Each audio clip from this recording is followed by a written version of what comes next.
Hey you guys, it's your girl T and it's time for a recap of Love and Hip Hop ATL, aka The Young and the Ratchet. And I'm unable to live tweet because I've moved out here to LA. So I'm on the West Coast, and where I'm staying, they had Time Warner. So I can't watch it until literally 2 hours after everybody else has watched it. So it's like, what's the point? Everybody's talking about it. I'm missing out. So I was like literally just sitting here like, no, I can't live tweet. I was having withdrawals and shit.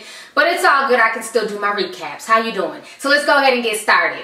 So in the opening scene, we have Mimi Foss. And Mimi Foss is very, she's distraught. She's devastated. She just got word that her father passed away after he suffered a stroke last week. They tried to amputate his leg, and he was just going through a lot of stuff, and he was just ready to go, and he ended up passing away. And she's really upset because in the midst of him passing away, Stevie J has been harassing her because she had did a radio interview where she kind of put him on blast. So Stevie J sent her a text message basically saying that karma's a bitch and that's what you get, that your dad died, and yada yada yada. So Mimi is really upset because she feels like she cannot grieve by herself, mourn her father without having to log onto social media and having people judge her about this sex tape, having people call her, text her, and everything else about this sex tape, as opposed to her father dying. Moving on to the next scene. In the next scene, we have Young Joc and Carly Red, and they're in the studio. And basically, Carly has decided to forgive Young Joc. She's saying that, you know what, she's over the whole Kadia situation, but she wants to make sure that Young Joc is going to be faithful to her and only her. And Young Joc swears up and down that he only wants to be with Carly, that he has no plans on being with anybody else, and that he's done messing around with Kadia. So Carly's all happy and boosted, and she's like, okay, great.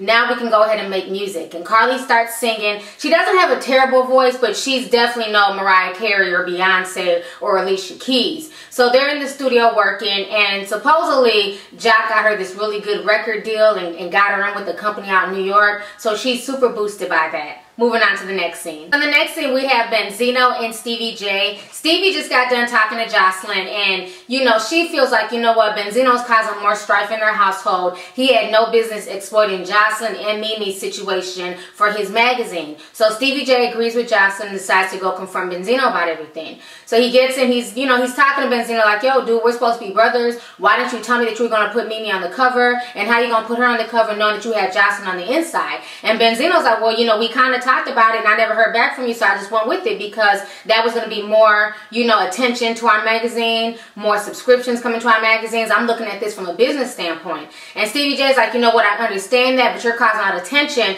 in my home with the Puerto Rican tornado because right now she's relegating my ass to sleeping on the couch and I'm not getting none of her cootie cat. So, Benzino feels bad for Stevie, but he feels like, you know what, at the end of the day, it's about business. If everybody else can talk about Mimi's situation, why can't Hip Hop Weekly? So they kind of end up agreeing to disagree. Moving on to the next scene. On the next scene, we have Erica Dixon, and surprise, surprise, another castmate has a clothing line. I swear, everybody's trying to be like She by Sheree. So Erica says that she has a new clothing line coming out, and that she wants Carly Red to come down with her to pick out some fabrics. She wants really, really stretchy, lycra material, basically cheap-ass material that anybody can wear, that can fit any shape, spandexy material that's tight-fitting and shows your body. So that's what she's kind of aiming for. And Carly starts twerking and shaking her ass. This woman is just a mess. So they're talking about everything, and Erica says she's really excited to start this new venture. Carly's telling Erica about everything that went down in the studio with Joc and how Joc is helping to push her career forward and how she wants to be with Joc. She wants them to be tight-knit and be a real couple, you know what I'm saying, and that basically he promised her that he would no longer be cheating on her with Kadia. Moving on to the next scene. So in the next scene, we have Waka Flocka Flame, and he's talking to Miss Deb Antony, and they're talking about everything that went on, and Deb is basically wanting to meet with her son to let him know how she felt about him eloping with Tammy. And Miss Deb said that she basically felt like, she was losing another son. And Waka's like, Ma, it's not that serious. I'm not dead. Yes, you lost one son. Well, actually, she's lost two sons, but like Waka was saying, I'm not going anywhere. This is something that I felt was right, and this is something that I felt needed to, that I needed to get done. It just couldn't wait anymore. And so Miss Deb finally came around. She understood where her son was coming from, and she's like, you know what, Waka, I love Tammy. I'm happy that you guys are together, and I know that KO's smiling down at you. And Waka said that KO gave him his blessing and told Waka to marry Tammy before he passed away. So, KO was definitely in their corner. KO wanted to see them get married, and I think Tammy and Waka Flocka make a really good couple. And it was funny how when he was doing his confessional, he was talking about he's a mama's boy, he's never changing, he's down for his mama. It seems like there's a lot lot of mama boys on this show. But the difference with Waka Flocka and Scrappy is that Waka Flocka knows when to, you know, kind of tell Deb Anthony, you know, chill, I'm a grown man. Whereas Scrappy acts like he's really stuck on Mama D's titty. So moving on to the next scene. So in the next scene, we have Rashida, and she's deciding to accompany Kalenna to the doctor's office because Kalenna wants to get everything checked out. She wants to make sure that everything's going okay with this pregnancy. She just found out last week that she's pregnant. The doctor's saying that she's 9 weeks, and I'm not buying that because, like I said, if you see her in her confessional with that white and black dress on, she's clearly a few months pregnant. But we'll go ahead and stick to the script. So they're talking and everything, and the doctor's like, there's a really faint line. I don't know if there's anything wrong with the pregnancy. Dun, dun, dun, dun. We'll have to do more deeper tests to make sure there's nothing wrong with the baby. So now Kalenna's all worried, and you know, Rashida's like, it'll be okay. So then they go back and they do the ultrasound, and they find out that everything's fine with the baby. The heartbeat is fine. Everything is going okay. So then Rashida asks, you know, Kalenna, well, you know, I know you and Tony got one kid, but what does this baby make it for Tony? And Kalenna says with a straight face, baby number 9. And I'm sitting here like, huh? Like, did the dog just speak? What the hell do you mean, baby number 9? I thought y'all was married. When did he have an opportunity to have all these kids? You know, this is some crazy ass shit. Y'all's oldest child is 7 and this is the 9th kid. And then Rashida's like, well, you know, she's not really trying to judge her because, you know, Kirk has 5 kids, but I know most of Kirk's kids are grown. They're damn near Rashida's age. Kirk don't have a bunch of little kids running around. So that whole situation was just nuts. I mean, to me, I'm just not feeling Kalenna and Tony's relationship. Everything about their relationship just screams fraud to me.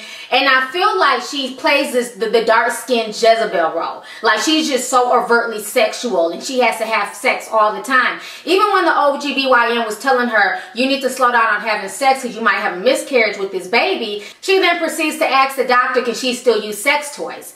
I mean, it's like, damn, bitch, are you that fucking overly sex that you just can't give your fucking coochie a break? If you ain't got your damn homegirl eating you out, you got your husband dicking you down, and then we all know he's fucking other people. That's why he's so cool with her having sex with her friends. I mean, their whole relationship is just, to me, it's just kind of nasty. Their whole relationship to me just seems fake, and I'm honestly to the point where I don't even believe that they're married. I believe that they're just here for a storyline. I believe that they're just baby mama and baby daddy, and that's it. I don't believe for a second that these people are married because their relationship is just far too open. And another thing that Kalenna said that kind of just really disturbed me is that the doctor told her that her baby will be coming on Christmas, and then her next words, instead of saying, you know, oh, what a blessing, a Christmas bundle of joy, Rashida was more excited about the baby being born on Christmas than Kalenna. Kalenna's next words were, oh, well, that's cool. I'm glad the baby's going to be born on Christmas because come New Year's Eve, it's time to get turned up. It's time to have sex. It's time to do this, this, and that. And I'm like, damn, bitch, the baby could come on Christmas or the baby could come a little bit after Christmas. You know, those due dates are very, very flexible. Hell, the baby could come early. But even if the baby comes sometime in December, that's still not 6 weeks. You're supposed to allow 6 weeks to let your coochie heal before you start having sex again. I'm like, what the hell is wrong with this woman? Are you that overly sexualized to keep your husband? Do you have to literally like fuck him 24/7 in hopes that he doesn't stray with other people?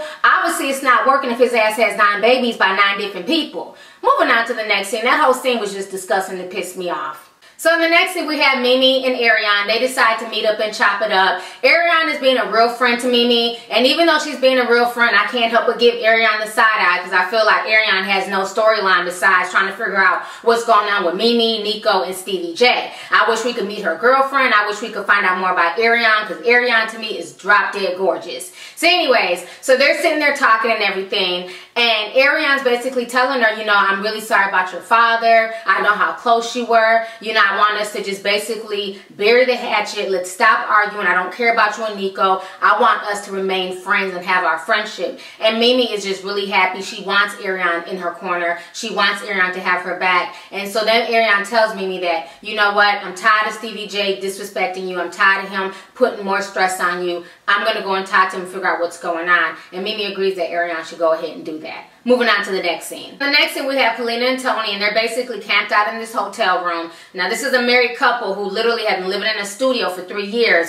producing not too much content, but okay, you know, I'll buy it. And I understand that Kalenna's a songwriter and she's written numerous songs and she's very talented in the songwriting, you know, department, and she can sing, but their whole relationship is just really disturbing. And so she's telling Tony everything that went down at the doctor's office, how, you know, she might be risking a miscarriage, that they can't have sex right now, and Tony seems kind of put off by that, but she's like, you know what, it's all right, you know, I'm gonna just go have my girlfriend grab me some knee pads. And I'm like, really? I mean, I can't even get with their scenes no more. It's just so scripted and just, you know, just over the top. I'm kind of over Tony and Kalenna altogether. Moving on to the next scene. So in the next scene, we have Stevie J and Ariane. Ariane goes to meet him at the restaurant, and they're basically talking about the whole Mimi situation and what's going on with this porn tape and why Stevie decided to disrespect Mimi after her father passed away. Stevie's telling Ariane that it was Mimi's fault. She disrespected him first. She had no business going on the radio, calling him a deadbeat, saying that he doesn't take care of his children. And then he also feels like, you know what,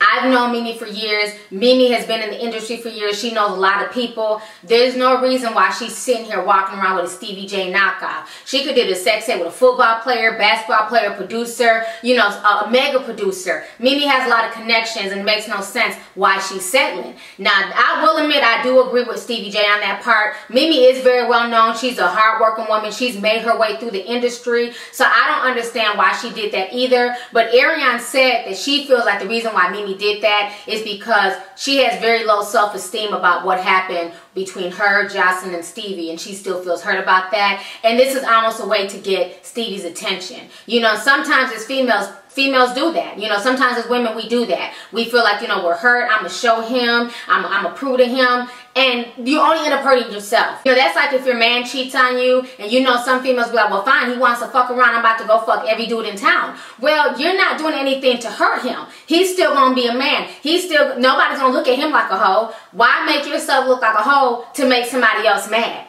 You know what I'm saying? At the end of the day, they're still living their life, but you're busy drinking that poison. And Mimi needs to let that go. She needs to let the entire situation go, because it's not like Jocelyn's happy either. You know, everything looks good from the outside. You know, the grass is always green on the other side. But sometimes when people disrespect their relationship and cheat and move on quickly to another relationship, that other relationship doesn't always work out as well. You know, so Jocelyn's going through her own thing. She knows that Stevie's cheating on her. Now Jocelyn is the Mimi of this season. So, you know, it's the same thing. Mimi should have just waited for karma to just bite Jocelyn and Stevie in the ass, as opposed to degrading herself and doing this porn tape with Nico. I mean, you can tell that Nico's not really there for her. She claims he is, but he's just there for the fame. He was so boosted, the fact that he was trending worldwide on Twitter. And it was worldwide. It wasn't in America, honey. Trust me, I keep up with all the trends. When I did the video when their sex tape first leaked, that was a worldwide trending topic. It was not in America. People all over the world were talking about this sex tape because, as we know, America sets the trends. So whatever's going on big in America, especially when it has to do with porn and naked people, so wake the hell up if you thought that that trend was only in America, honey.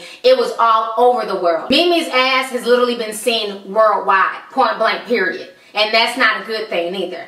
So anyways, I just felt like the whole situation was crazy. I respect Ariane for going to go talk to Stevie. I do understand where Stevie was coming from, but I feel like, you know, Mimi is trying to spite Stevie, but it's backfiring. At the end of the day, she's making herself look crazy as hell by releasing this porn tape that just didn't need to be done. It just really didn't need to be done. Moving on to the next scene. So in the final scene, we have Erica and Carly, and they're at this fashion show. Basically, Erica wants to see, you know, what her competition is, and these girls are walking down the runway, but their outfits aren't all that per Erica. And so they're sitting there, and all of a sudden, Erica spots Scrappy in the audience with his homeboy, you know, drinking and everything else. So Erica and Carly Red go talk to Scrappy, and this shit is so damn scripted. And Scrappy's acting so surprised to see Erica and them there, and they're flirting with each other, and Erica's telling her she looks good, and he's touching on her booty and everything else. And, you know, Carly's like, y'all need to get back together, you know, y'all need to make it work. And Erica's like, no, you know, we're better off as friends. And, you know, Scrappy's like, yeah, well, you know, we're just gonna be friends and family. And everybody's looking like, well, did he just say family? It's like Scrappy is such a mess. He just makes up his own damn words. He don't give a damn. He be cracking up with that damn whole she's not E's, B's not Z. I'm like, Scrappy, just speak English. Everybody in the ATL don't talk like that. Scrappy has his own damn language. So anyways, they end up going back to their seats. And while they're going back to their seats, lo and behold, all of a sudden, Young Jock walks in with Kadia. Dun, dun, dun, dun. You know, this shit is so damn scripted. So Kadia walks in, and Scrappy's like, yo, you know, my baby mama's here. And Young Jock is like, what you mean? Okay, so who's she here with? And Scrappy's like, Carly. Carly. And they're over there, and I think they're looking at you. And it was like, really, it was just so obvious. So now, you know, Young Jock has this stupid, dumb look on his face, and he's looking like, And Kadia's just sitting there with a smirk on her face, like, yes, honey. This bitch is back, boo. You know, Kadia's all boosted. And of course, Erica's like, ain't that Young Jock? And Carly's like, yes, and that's that big ass treasure trove that he got with him. We're about to go confront him. So then Carly and Erica walk up to go confront Young Jock, and everybody's in a semicircle, and the scene ends.